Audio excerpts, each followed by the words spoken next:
자, 우리 찬송가 400장 함께 찬송하겠습니다.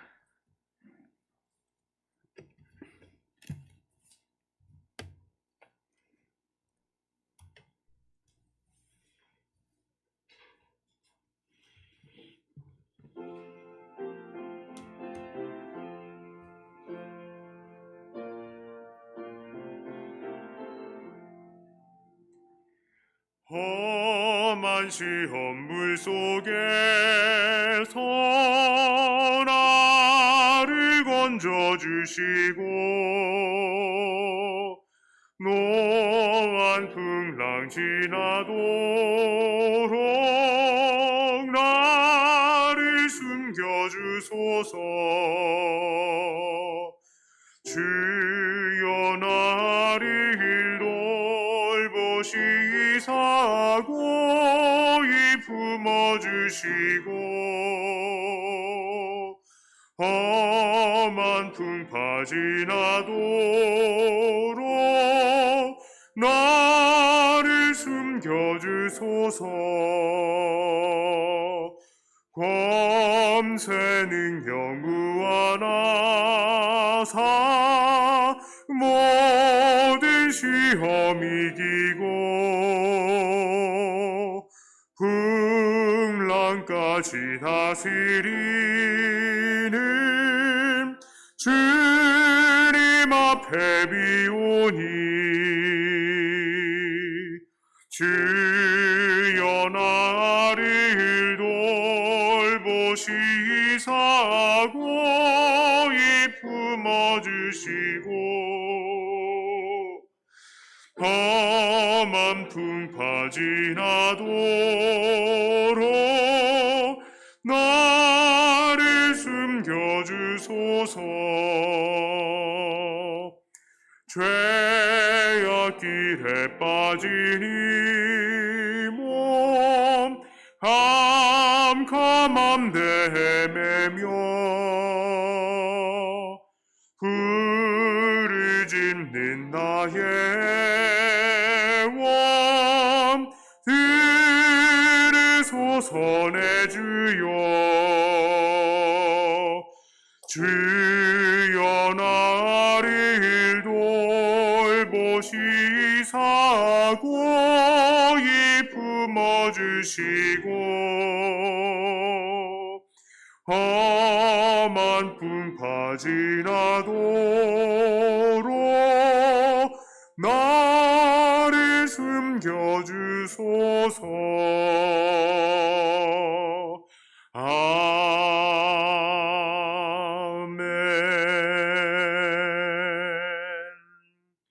401장입니다.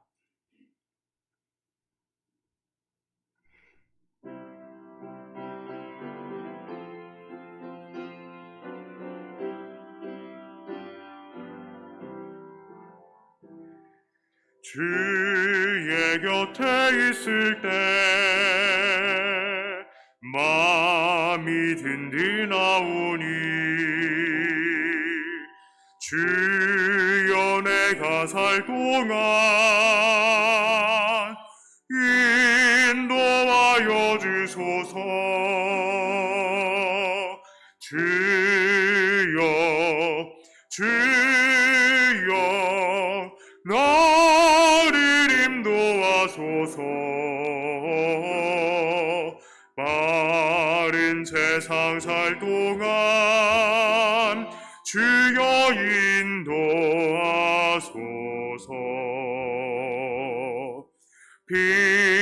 피난처인 예수여 세상 물결험할 때 귀신인 헤매 부사 나를 숨겨주소서. 주여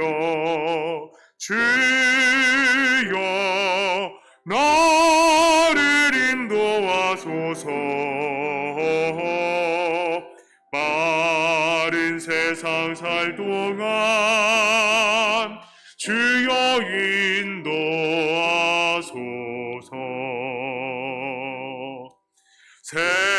세상 풍파진 않은 영화로운 나라와 눈물 없는 곳으로 들어가게 하소서. 주여 주여 나를 인도하소서.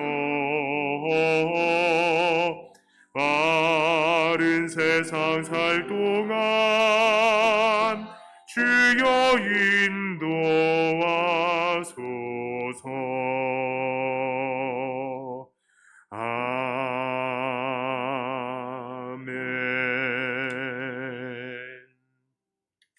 시간이 되었습니다. 우리 다 함께 일어나셔서 묵상 기도하심으로 1월 10일 주일 오전 예배를 하나님께 올리도록 하겠습니다.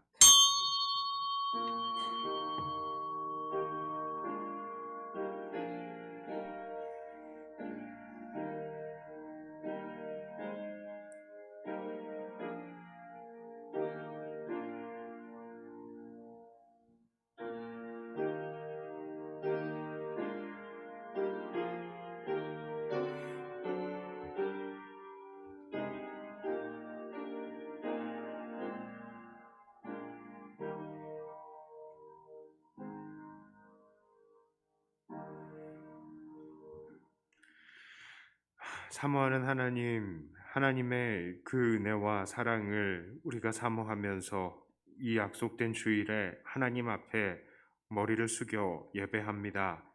우리의 예배가 비록 우리가 기대했던, 예상했던 그런 방법은 아닐지라 할지라도 우리가 하나님 앞에 고개 숙이며 드리는 이 경배가 진심이오니 신령과 진정으로 예배하는 자를 찾으시는 우리 하나님께서 우리의 예배를 받으시고 우리의 이런 예배를 가능하게 하신 이 예수님의 그 은혜로 인해 우리가 다시 한번 주님 앞에 담대히 나가설 수 있게 하여 주시옵소서.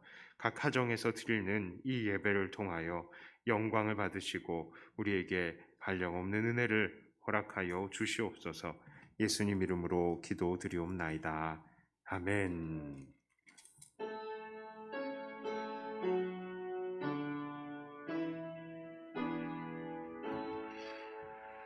성부 성자와 성령 찬송과 영광 돌려보내세. 태초로 지금까지 또 영원 무궁토록 성삼위께 영광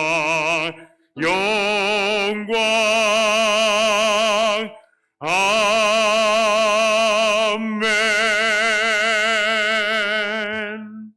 사도신경으로 우리의 신앙을 고백합니다.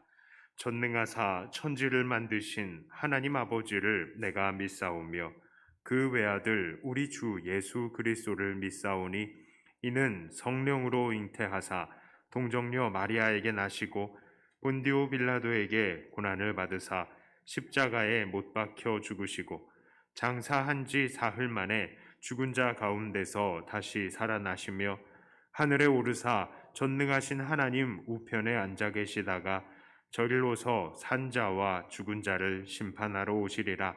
성령을 믿사오며 거룩한 공회와 성도가 서로 교통하는 것과 죄를 사하여 주시는 것과 몸이 다시 사는 것과 영원히 사는 것을 믿사옵나이다. 아멘. 교독문 3번 시 2편 성시교독을 하겠습니다. 교독문 3번입니다.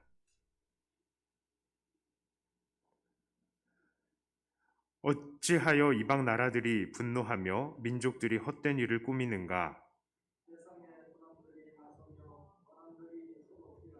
여호와와 그의 기름 부음 받은 자를 대적하며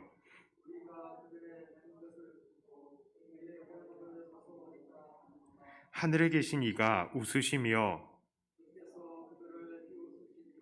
그때에 분을 발하며 진노하사 그들을 놀라게 하여 이르시기를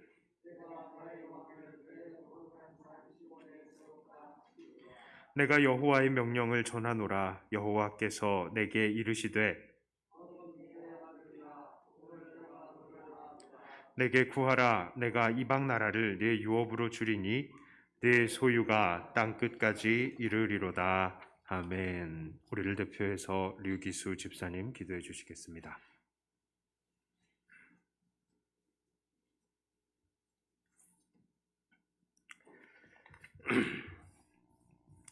하나님 아버지, 2021년 한 해를 여시고 그 둘째 주 예배로 아버지께 영광 돌리게 하시니 감사합니다. 코로나로 인해서 한 자리에 모여 예배 드릴 수 없어서 비대면 온라인 예배를 드리지만 우리의 중심이 온전히 예배 가운데 침잠할 수 있도록 성령께서 인도하여 주시옵고 우리의 믿음을 새롭게 하시사 주님께서 주시는 은혜에 합당한 성령의 열매를 맺으며 반석 위에 우리 신앙의 결심을 세우는 백동교의 모든 권속들 되게 하여 주시옵소서. 한 주간 세상 가운데 살면서 나의 욕심과 정욕에 우선하여서 진리를 따라 빛과 소금의 삶을 살지 못하였음을 또한 고백하오니 주님의 긍휼히 여기심으로 용서하시고 주시는 은혜에 의지하여 주님과 동행하는 기쁨만 있게 하여 주시옵소서. 코로나의 확산으로 예배가 막히고 성도의 교제가 단절되므로 예배 공동체의 중심이 흔들리지 않도록 더욱 각자의 기도에 힘쓸 때에 하나님의 치유와 역사심의 은혜가 모든 교회와 신령들에게 충만하게 임하시는 복을 허락하여 주시옵소서. 육신과 마음의 질병 가운데 있는 성도들을 특별히 기억하실 때에 하나님만을 바라보며 하늘 소망 가운데 믿음으로 승리하게 하옵시고 치료하시는 하나님을 전적으로 신뢰하며 인격적 교제와 위로와 새 힘을 얻게 하여 주시옵소서. 병마의 고통으로 힘들어하는 권사님들을 위해서 기도드립니다. 담대함으로 치료에 임할 때에 보혈의 능력이 임하셔서 건강이 회복되게 하시며 치료하는 의료진에게도 지혜를 주셔서 살아계신 하나님의 완전케 하심의 산 증인이 되게 하여 주시옵소서. 인류하신 믿음의 지체들을 축복하시사 강건함과 소망 가운데 기쁨으로 살아가게 하시며 간구드리는 기도 제목마다 이루어짐에 감사하는 복된 입술도 허락하여 주시옵소서. 학업으로 군문으로 직장으로 출타한 저희 믿음의 교우들이 있습니다. 기억하셔서 그들을 지키실 때에 그들이 말씀으로 하나님과 동행하며 또한 그들의 행보를 날마다 기도로 주님께 아뢰는 귀한 믿음의 자녀 되게 하여 주시옵소서. 하나님의 권능과 권세에 의지하여 생명을 말씀을 전부하시는 목사님에게 영육 간의 강건함으로 축복하시고 주시는 은혜의 감동으로 아멘으로 하답하는 심령마다 기도의 제목이 형통케 되는 복도 허락하여 주시옵소서. 살아계신 우리 주 예수 그리스도 이름으로 감사하며 기도드립니다. 아멘.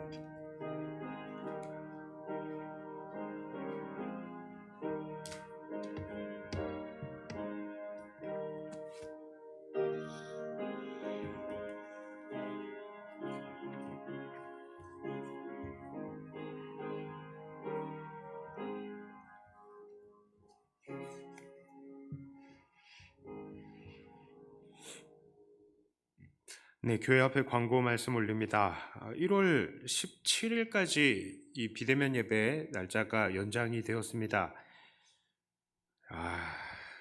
참 이게 뭐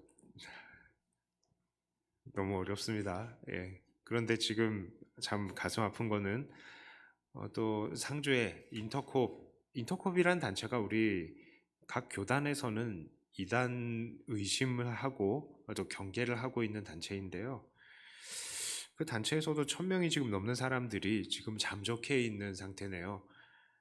예수님 믿는 사람들로 인하여서 예수님에게 드리는 이 예배가 더 방해가 되게 생겼습니다.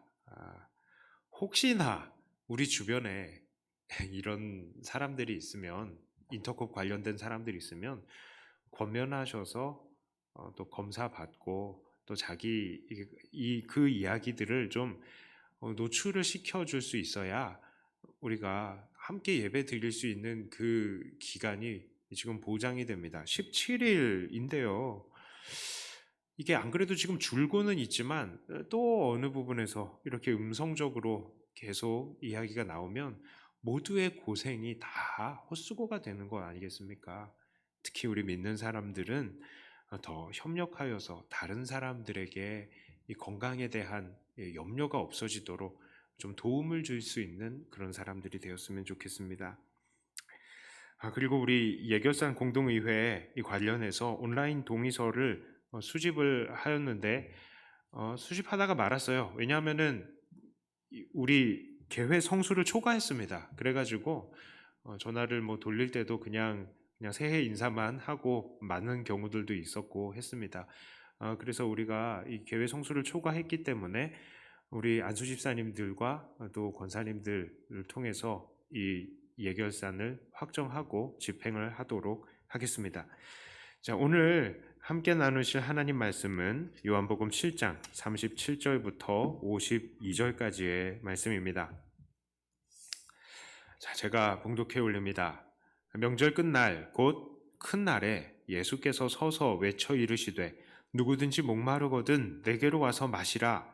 나를 믿는 자는 성경의 이름과 같이 그 배에서 생수의 강이 흘러나오리라 하시니 이는 그를 믿는 자들이 받을 성령을 가리켜 말씀하신 것이라. 예수께서 아직 영광을 받지 아니하셨으므로 성령이 아직 그들에게 계시지 아니하시더라. 이 말씀을 들은 무리 중에서 어떤 사람은 이 사람이 참으로 그 선지자라 하며 어떤 사람은 그리스도라 하며 어떤 이들은 그리스도가 어찌 갈릴리에서 나오겠느냐.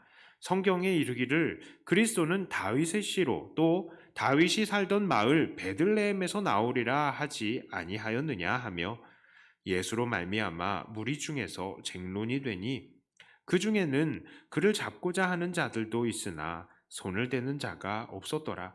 아랫 사람들이 대제사장들과 바리새인들에게로 오니 그들이 묻되 어찌하여 잡아오지 아니하였느냐. 아랫 사람들이 대답하되 그 사람이 말하는 것처럼 말한 사람은 이때까지 없었나이다 하니 바리새인들이 대답하되 너희도 미혹되었느냐. 당국자들이나 바리새인 중에 그를 믿는 자가 있느냐. 율법을 알지 못하는 이 무리는 저주를 받은 자로다. 그 중에 한 사람 곧 전에 예수께 왔던 니고데모가 그들에게 말하되 우리 율법은 사람의 말을 듣고 그 행한 것을 알기 전에 심판하느냐? 그들이 대답하여 이르되 너도 갈릴리에서 왔느냐? 찾아보라. 갈릴리에서는 선지자가 나지 못하느니라 하였더라. 아멘. 기도합니다. 하나님, 하나님의 말씀을 나누는 이 시간 하나님께서 은혜로 우리를 함께 하시고 우리를 위로하시고 우리를 경계하시며 무장시켜 주시고 이 시간 우리가 하나님 앞에서 온전히 살아가야 되겠다는 결심이 다시 한번 일어나게 하여 주시옵소서. 예수님 이름으로 기도드리옵나이다. 아멘. 이 요한복음에는 예수님에 관한 오해, 사람들의 오해가 먼저 나타나고 또 거기에 대한 예수님의 교정이 차례대로 이게 나타나는 그것이 반복되고 있다는 것을 제가 말씀을 드렸습니다. 사람들은 예수님을 자기들의 왕, 정치적인 왕으로 삼고 싶어 했죠. 자, 그래서 예루살렘에서 나귀를 타고 들어오시는 예수님을 향해서 호산나라고 외치면서 예수님이 나라를 뒤엎고 로마에서 독립을 이루어내시고 또 그들이 이 땅에서 잘 먹고 잘 살 수 있도록 해주실 것이다 라고 기대를 했었습니다. 하지만 예수님은 그렇게 하시지 않으셨죠. 예루살렘에 입성하신 예수님은 왕궁이 아니라 성전으로 들어가셨습니다. 그리고 성전에 이 장사치들의 상을 뒤엎으시고 그냥 성전에서 가르치시는 거예요. 그 다음 날은 그러면 왕궁에 갈 줄 알았더니 그 다음 날도 성전을 가르치시는 것입니다. 자, 그리고 나서 이 사람들이 이해할 수 없는 가르침들을 계속 가르치시는 거예요. 사람들은 예수님을 정치적인 왕으로 모시고자 했지만 예수님은 자기를 하나님의 아들이다 라고 말을 하시고 사람들은 예수님으로부터 오는 육신의 떡을 원했지만 예수님은 자기 자신이 하나님으로부터 오는 영생하는 떡이다라는 말씀을 하셨습니다. 예수님의 이런 행보는 정말 많은 사람들이 예수님을 제대로 이해하지 못하게 어렵게 만들었습니다. 그리고 사람들로 예수님께로부터 돌아서게 만들었던 것이죠. 오늘 본문의 요한복음 7장에서도 예수님은 자기를 성령을 주시는 분, 그리고 영원히 목마르지 않는 생수의 강을 주시는 분이다, 이렇게 자기를 가르치십니다. 사실 이 부분은요, 상당한 의미심장한 부분입니다. 예수님께서 이렇게 자기가 생수를 주시는 분이다 라고 선포하시는 이날은 명절의 끝날이라고 이야기를 하는데요. 이날은 바로 초막절의 마지막 말이었습니다. 이날에는요, 유대인들은 큰 구원의 날이라고 지킵니다. 그래서 이날 그 해의 죄를 용서받을 수 있는 마지막 사죄의 날이다라고 여겼던 것이죠. 그래서 초막절 마지막 날에 제단에다가 물을 부으면서 사죄의 은총에 대해서 감사하고 성령에 사로잡히기를 간구하면서 춤을 추는 관습이 있었답니다. 자, 그런데 바로 이날에 예수님께서 말씀하시는 거예요. 누구든지 목마르거든 내게로 와서 마셔라. 나를 믿는 자는 성경의 이름과 같이 그 배에서 생수의 강이 흘러나리라, 넘쳐나리라, 그 얘기를 하시는 겁니다. 바로 예수님이 이 죄를 사해 주시는 분이시고 성령을 주시는 분이시며 영원한 생명을 주시는 분이시라는 것을 아주 그냥 공개적으로 선포를 한 거예요. 하지만 사람들은 이제 이런 예수의 말씀에 마음을 많이 닫아버린 상태입니다. 어떤 사람은 예수님을 선지자로 인정하기는 했어요. 그런데 어떤 사람들은 예수님에 대해서 반대하고요. 예수님은 죽어야 된다라고 말하는 사람들도 있었던 것입니다. 자, 그동안 요한복음의 본문에서 계속해서 잘 나타나고 있었지만 사실 예수님은요, 지명수배자였습니다. 아니, 예수님이 지명수배자라고요? 네, 지명수배자였습니다. 그것도요, 사형에 해당되는 죄를 언도받은 지명수배자였다고요. 자, 그 죄목이 무엇입니까? 바로 안식일 위반입니다. 우리는 예수님께서 안식일에 38년 된 병자를 고쳐주신 것 기억합니다. 자, 그런데 그것 때문에 당국자들, 즉 당시의 지도자들인 산헤드린 공의회에서 그를 사형시키려고 했던 거예요. 물론 예수님이 그동안의 활동을 갈릴리 중심으로 하셨고, 그리고 또 여전히 많은 사람들이 예수님을 따라왔기 때문에 무리들이 소요할 것을 두려워해서 그동안에 예수님을 붙잡지 못하고 있었습니다만, 하지만 오늘 본문에서의 분위기는 조금 다르죠. 사람들도 예수님을 많이 떠나간 상태이고요. 또한 지금 예수님은 명절을 맞아서 예루살렘에, 갈릴리도 아니라 예루살렘에 지금 와 있기 때문입니다.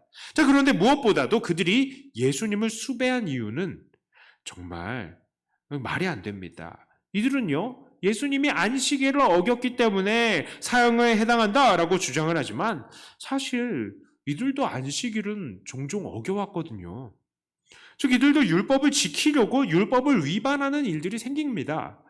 요한복음 7장 23, 24절에 이렇게 이야기를 하죠. 모세의 율법을 범하지 아니하려고 사람이 안식일에도 할례를 받는 일이 있거든. 내가 안식일에 사람의 전신을 건전하게 한 것으로 너희가 내게 노여워하느냐. 외모로 판단하지 말고 공의롭게 판단하라. 예수님께서 이렇게 말씀하셨어요. 이들도요, 안식일에 할례를 받아야 될 때에는 안식일을 어기고 할례를 행합니다. 또 이 사람들은요, 안식일에 소나 나귀, 양들 굶어 죽지 않게 밥도 주고 물도 먹여요. 이것도 일이잖아요. 이들은 생명을 위해서는 안식일에도 일을 합니다. 이것도 율법 위반 아닙니까? 이들은 더 큰 계명을 위해서 율법을 위반한다고 생각을 하고 있는 거예요. 이와 같이 예수님도 마찬가지입니다. 생명 살리려고 율법을 위반한 것이죠. 율법이 가장 주목하고 있는 것은 결국 하나님의 영광이기 때문에 예수님은 그것을 위해서 일했다라는 겁니다. 그런데도 이들은 예수님을 죽이려고 했습니다. 그러니까 지금 안식일을 어겼다라는 것은요, 그저 그들의 구실에 불과할 뿐 이들 당국자들은 사실 예수님을 죽이기 위해서 이미 작정을 해둔 상태라는 것입니다. 이 본문에서 말하는 이 당국자들, 이 사람들은요, 이스라엘의 사법기관인 산헤드린 공의회를 이야기를 하는 것입니다. 이 산헤드린 공의회는요, 유대인의 장로들, 그리고 제사장, 그리고 사두개인, 바리새인 이런 사람들 등 종교 지도자들 한 70에서 72명 정도가 구성이 되어 있는 모임입니다. 자, 그리고 로마에서 그 중에서 의장을 한 명을 선임을 하는 거예요. 여기서 냄새가 나죠? 로마에서 그 의장을 선임한다는 것입니다. 그렇습니다. 이 산헤드린 공의회는요, 로마의 영향력 아래에 있었던 거예요. 이 산헤드린 공의회는 종교적, 도덕적, 그리고 정치적인 분야까지 많은 일을 맡았습니다. 종교적으로는 유대인들의 전체를 관리했고요. 정치적으로는 사법권을 가지고 사형까지 언도할 수 있어요. 물론 로마의 허락을 받아야 하지만. 자, 하지만 로마는 이 유대교에 대한 유대인들의 이 열정, 이것을 다 감안해서요, 종교적인 문제에 대해서는 최소한 개입을 하는 겁니다. 본디오 빌라도가 예수님을 재판하려다가 예수님을 이 헤롯 안디바에게 넘긴 것도 예수님이 이 종교적인 문제와 관련이 되어서 고소되었다는 것, 그것으로 보았기 때문에 그냥 그렇게 하게 한 겁니다.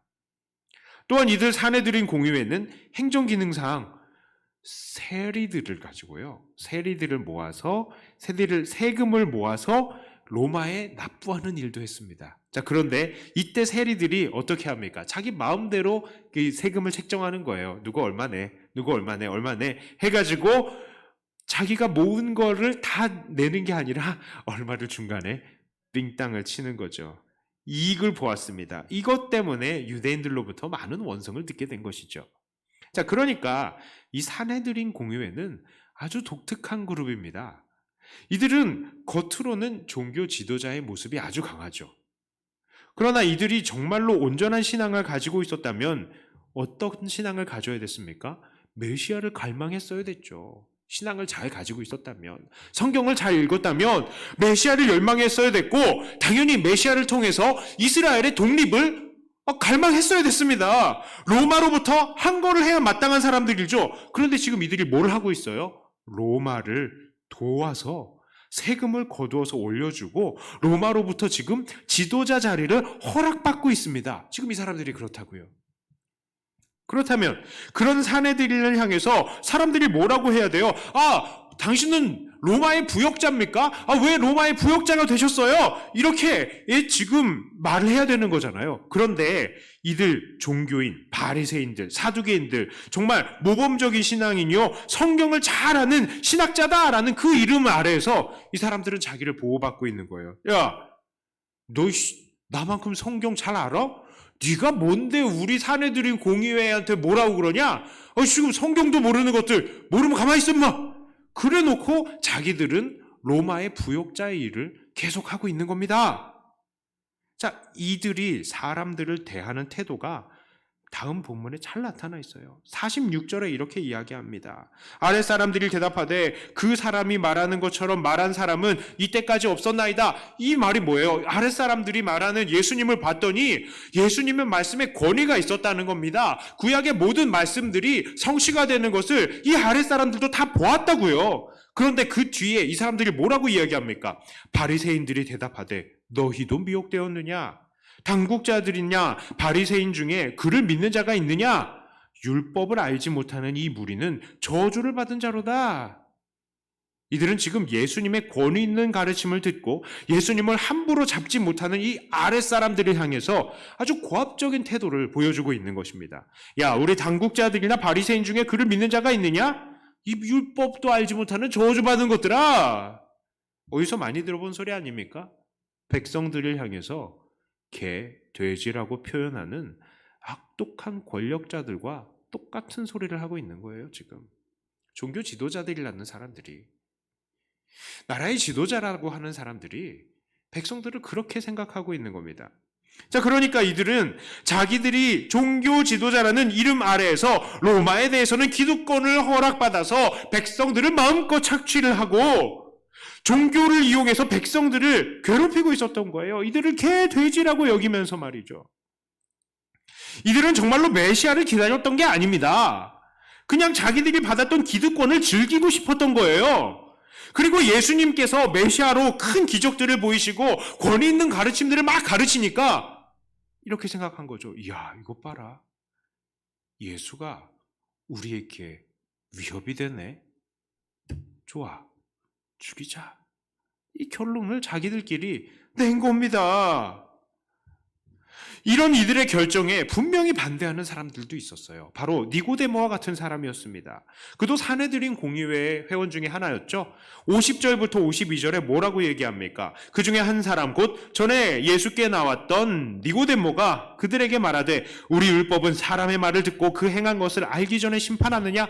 그게 아니죠. 율법은 뭡니까? 증인 둘이 이상의 증거가 있어야 되는 것이죠. 그래서 그것이 진짜여야만 벌을 주는 겁니다.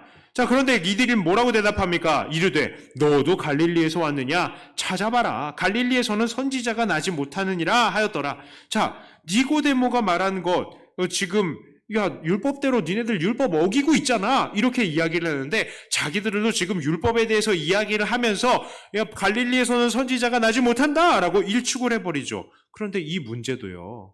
사실 사형 선고랑은 관계가 없는 문제잖아요. 그냥 예수님 불러가지고 물어보면 되는 거 아닙니까?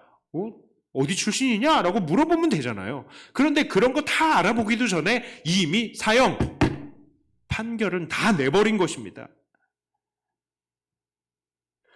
그냥 예수님을 죽이고 싶었기 때문에 그 어떤 증거도 새롭게 받고 싶은 마음이 없었던 거예요. 그냥 예수님을 죽일 놈으로 정해놓고 더 이상의 정보를 듣는 것에 대해서는 귀를 닫아버린 것입니다.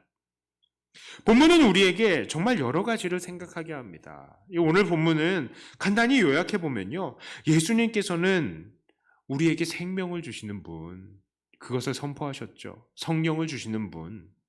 하지만 대부분의 사람들은 하나님의 말씀을 정확하게 이해하지 못했던 무지했던 사람들이었고 그들의 지도자들은 조금 알고 있는 그 말씀을 왜곡해가지고 예수님을 반대하고 선동했던 것입니다. 예수님이 나왔죠. 백성들이 나왔죠. 지도자들이 나왔죠. 다 다른 생각, 다 다른 입장이에요. 자, 그렇다면 오늘 이 세상과 우리들은 이 말씀을 어떻게 받아들여야 할까요? 오늘날에도 우리 주님은 사람들에게 선포되고 있습니다. 여전히 우리 주님은 선포하세요. 내게로 와서 마셔라. 누구든지 목마르거든 내게로 와서 마셔라.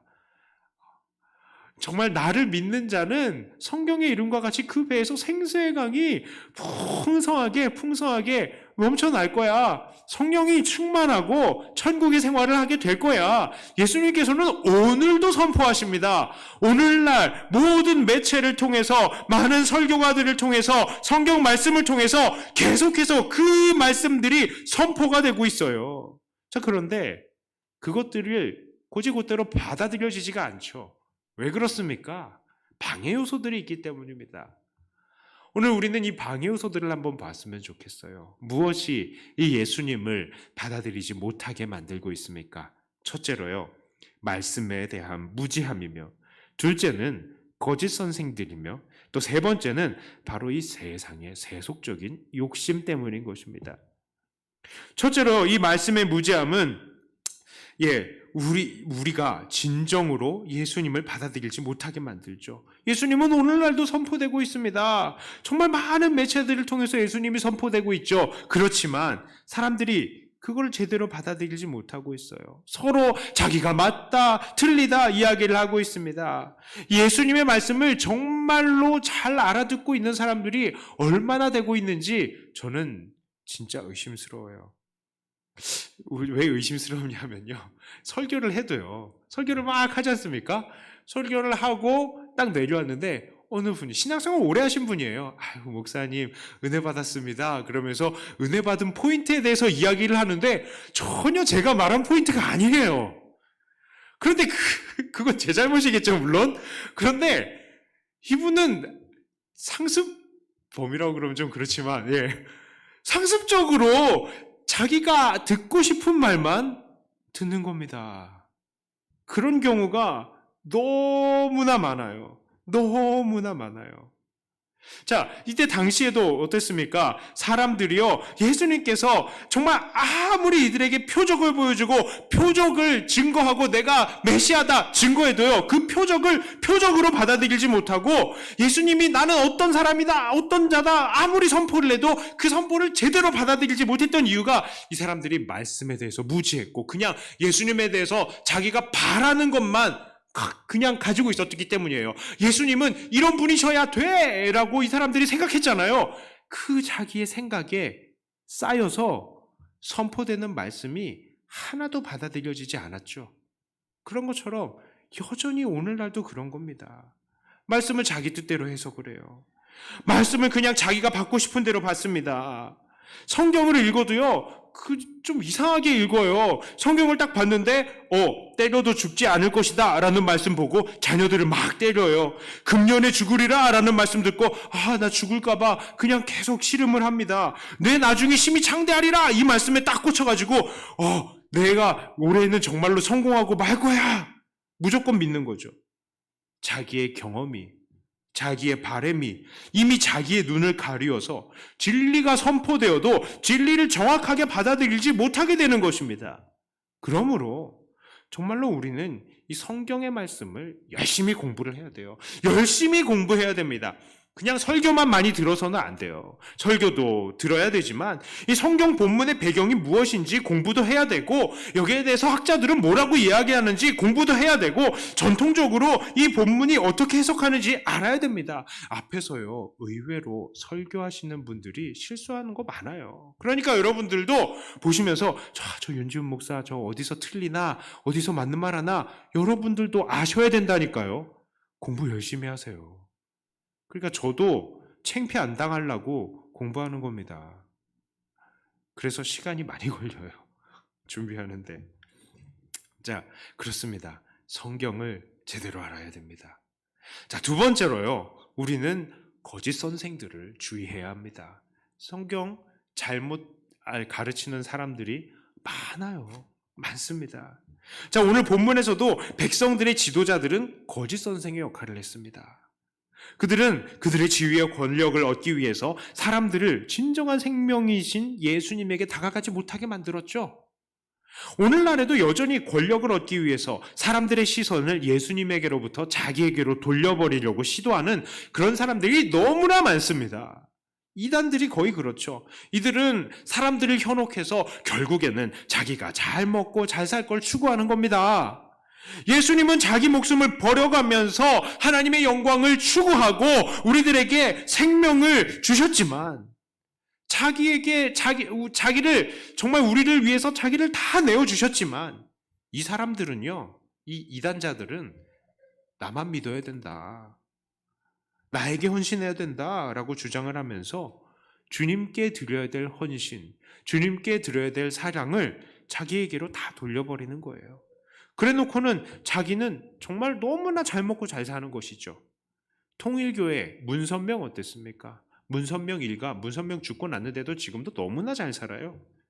전도관의 박태선이요, 많은 사람들의 돈을 뺏어가지고 그곳에 지금 엄청나게 개인의 이 부를 축적해놨죠. JMS의 정명석도 그렇습니다. 하나님의 교회의 장길자, 신천지의 이만희 모두 이런 식으로 사람들을 미혹하고 자기들의 개인적인 배를 불리고 있는 거예요. 자, 이런 이단자들뿐만 아니라요, 우리는 요즘에 저는 정말 걱정스러운 게 있습니다. 그것은 바로 정치적인 지도자들을 또 걱정스럽습니다. 자기들이 추구하는 이것이 진정한 하나님의 뜻이라고 주장을 하면서 그걸 반대하는 사람들을 다 쳐죽여야 된다라고 주장하고 선동하는 사람들이 있어요. 우리는 이런 사람들을 아주 조심해야 됩니다. 이들이 정말로 하나님의 영광을 위한 사람들이라면 이들이 정말로 끝까지 하나님만 높이고 그 뜻에 순종하기 위해서 자기를 낮추는지 아니면 자기를 높이기 위해서 남들의 신앙을 이용하는지를 우리는 끝까지 살펴봐야 돼요. 왜냐하면 자칫 잘못하면 기독교인들이 이런 정치가들의 농간에 이용만 당하고 버려질 수 있기 때문입니다. 우리 믿는 사람들은 대부분 보수적인 가치를 따르고 있어요. 우리는 보수적인 가치가 있습니다. 대부분 우리들은 동성애가 죄라는 것을 인정하죠. 그리고 특히 우리의 신앙의 자유가 보장이 되어야 된다는 거, 우리는 그걸 주장합니다. 이 신앙의 영역에 국가가 개입을 정말 최소화하기를 우리는 바라고 있어요. 자, 그런데 어떤 정치가들은 우리 믿는 자들의 이런 마음을 이용해요. 아, 그래. 내가 니네들의 마음을 잘 알지. 그러니까 나한테 표를 줘. 내가 니네들의 입장을 대변해 줄게. 그러면서 우리 친구가 되는 척합니다. 그런데요, 잘 보면 이 사람들이 우리에게만 접근을 하냐? 그렇지 않아요. 이 사람들은 불교에게도 접근을 하고 천주교에도 접근을 하고 이단들에게도 접근을 합니다. 그래서 천주교에 가서는 천주교 신자가 되고요, 불교 절에 가면은 불자가 되고, 뭐 기독교에 가면은 무슨 집사가 되어 있는 겁니다. 권사가 되어 있는 거예요. 그렇습니다. 이 사람들은요, 정치가들일 뿐이지 절대로 하나님의 사자가 아닙니다. 이런 사람들은 미국에도 있어요. 제가 미국에 있을 때 진짜 깜짝 놀란 게 그렇습니다. 미국에는 공화당이 보수 정당이거든요. 그런데 이들도 자기들의 이 보수적인 정치적인 입장을 위해서 누구랑 연합하냐면 이단인 몰몬 교도들이랑 연합을 하는 거예요. 몰몬교들 보면 겉에 보면 사람들이 엄청나게 보수적이거든요. 이 사람들도 동성애에 옹호하지 않습니다.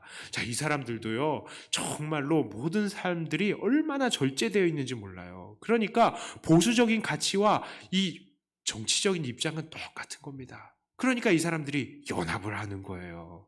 그리고 이 몰몬 교도들을 대표로 막 세웁니다.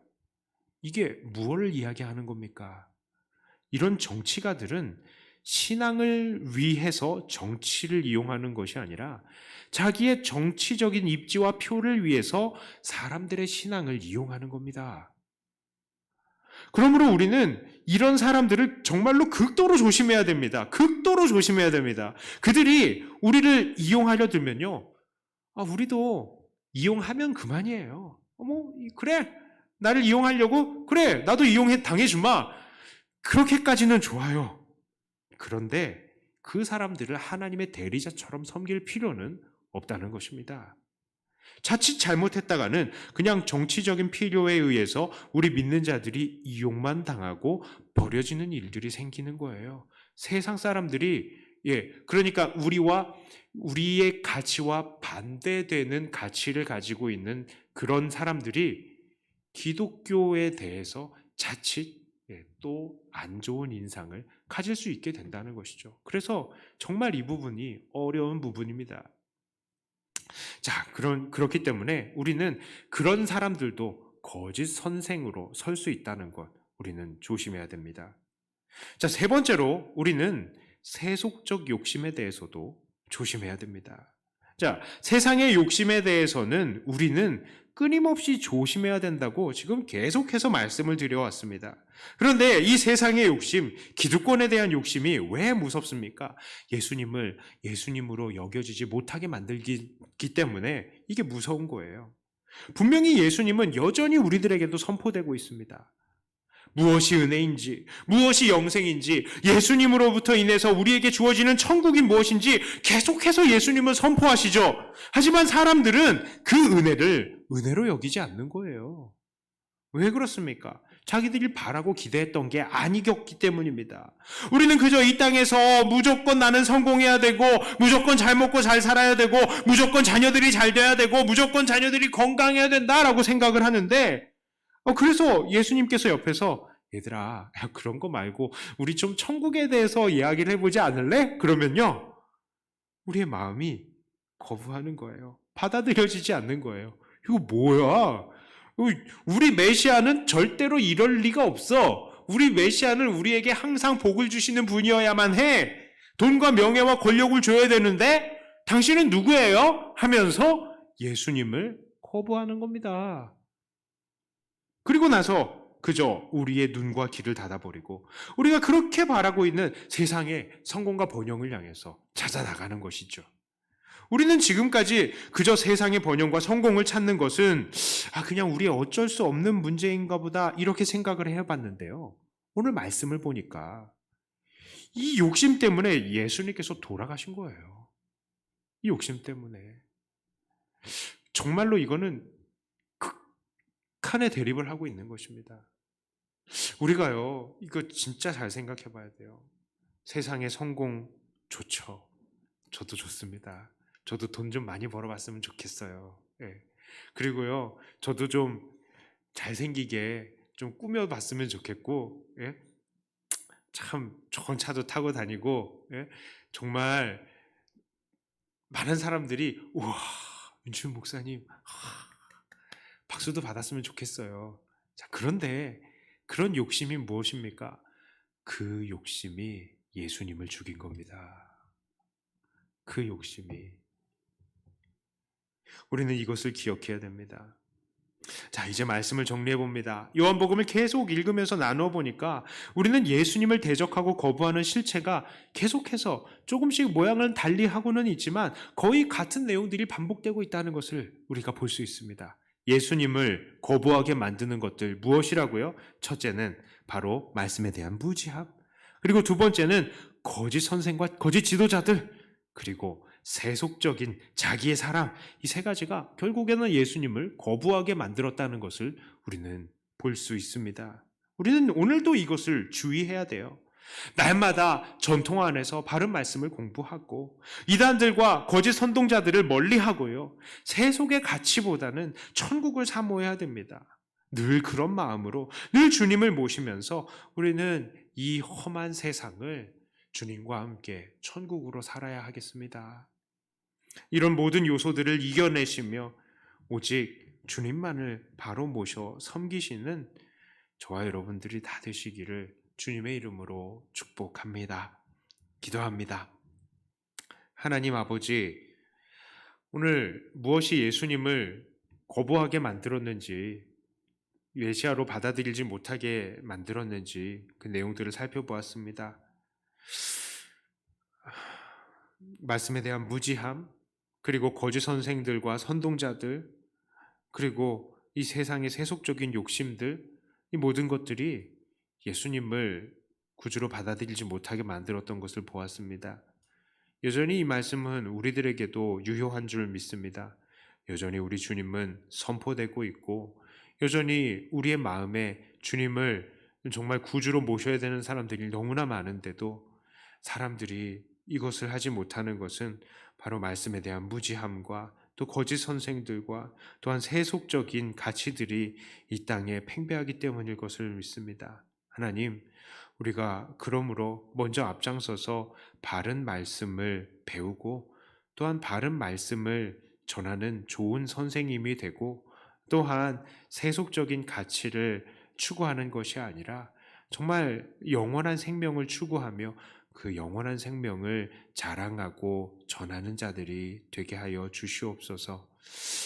참 이것은 어려운 문제일 것입니다. 그러나 이 험한 세상 속에서 우리가 이 믿음을 지키는 것이 바로 그런 것인 줄 믿습니다. 주님께서 이 땅에 다시 오실 때에 우리 안에서 믿음을 보겠느냐라고 말씀하신 그것이 정말 우리에게 큰 경고인 줄을 압니다. 하나님, 우리가 두려워하면서 우리의 신앙 지키고 우리의 하나님 앞에 온전하게 늘 엎드려 사는 자들 되게 해주시옵소서. 비록 이 세상의 욕심들을 내려놓고 사는 것이 쉬운 문제는 아닐지라도 우리가 이 모든 것들 내려놓고 주님과 함께 천국의 삶을 살게 하여 주시옵소서. 특별히 하나님, 이 코로나19로 어려움을 당한 우리의 많은 사람들을 위해서도 축복하면서 기도합니다. 하나님, 경제적으로 많은 어려움을 당하고 있는 이들 불쌍히 여기시고 헤쳐나갈 수 있는 길들도 열어주시고 숨통을 틔워주시며, 하나님 이 모든 과정 속에서 하나님께서 우리를 어떻게 먹이시고 살리시는지를 또한 경험하는 좋은 기회가 되게 하여 주시옵소서. 우리가 이 땅에서 정말 일용할 양식이 없이는 살 수가 없으므로 주님께 간구하오니 우리를 붙드시고 먹여 살려 주시옵소서. 우리를 오늘도 이끄시고 우리에게 천국을 허락하시는 예수 그리스도의 이름으로 감사드리며 기도드리옵나이다. 아멘. 자, 우리 찬송가 543장 함께 찬송하겠습니다.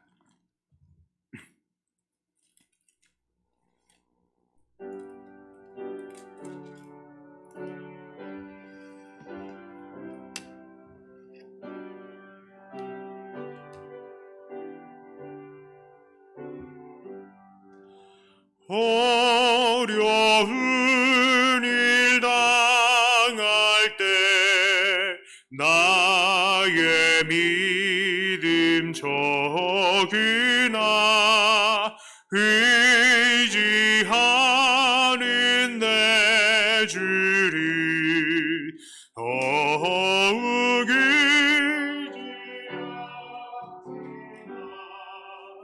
세월 지나갈수록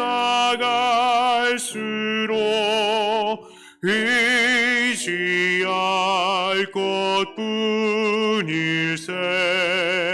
무슨 일을 당해도 예수 의지합니다.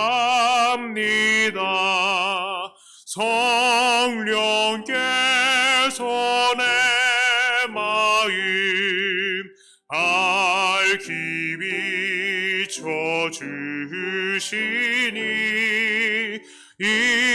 인도하심 따라서 주만 의지합니다. 세월 지나갈수록 의지할 것뿐일세 무슨 일을 당해도 예수 의지합니다. 밝을 때에 노래와 어두울 때에 기도로 위태할 때 도움을 주께 간구합니다. 세월 지나갈수록 의지할 것뿐일세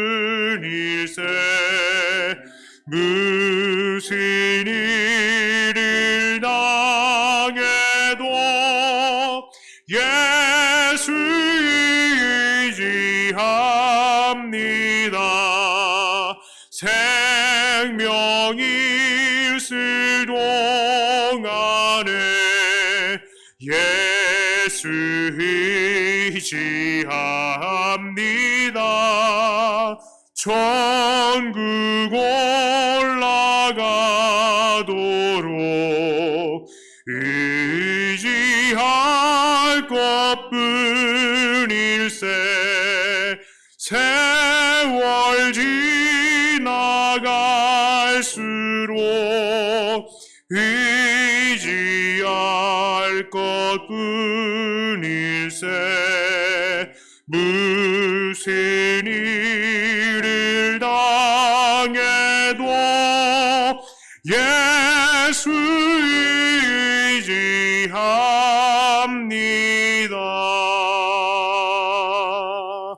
기도합니다. 하나님 아버지, 비록 가정에서 계시지만 또 많은 또 사람들을 통하여서 그리고 또 주중에 나오셔서 하나님 앞에 또 헌금 올리신 많은 손길들 하나님께서 기억하여 주시옵소서. 많은 사람들이 감사할 수 없는 환경 속에서도 하나님 앞에 감사하며 그 인생을 하나님께 드리는 귀한 손길들의 복에 복을 더하여 주시옵소서. 특별히 생일 감사 올린 하나님 그 영혼을 주님께서 붙드시고 하나님 일생이 주 안에서 복되게 하여 주시옵소서. 하나님께서 그 일생 붙드시어서 매일매일 하나님의 기쁨이 되게 하여 주시고 매일 천국의 삶을 살며 주님과 동행하는 주님의 귀한 일꾼 되게 하여 주시옵소서. 하나님 10분의 1 하나님 앞에 구분해 드린 이 손길들 하나님께서 기억하시고 하나님 이 세상에서 정말로 빛과 소금으로 구분이 되는 그런 주님의 귀한 일생 되게 하여 주시옵소서. 건축 헌금, 구제 헌금, 선교 헌금, 주일 헌금 모든 제목들로 하나님 앞에 헌금을 올립니다. 이 헌금들을 통하여서 하나님 교회를 세우시고 교회가 주 안에서 든든히 일어나게 하여 주시며 또한 복음이 땅 끝까지 전파되게 하여 주시옵소서.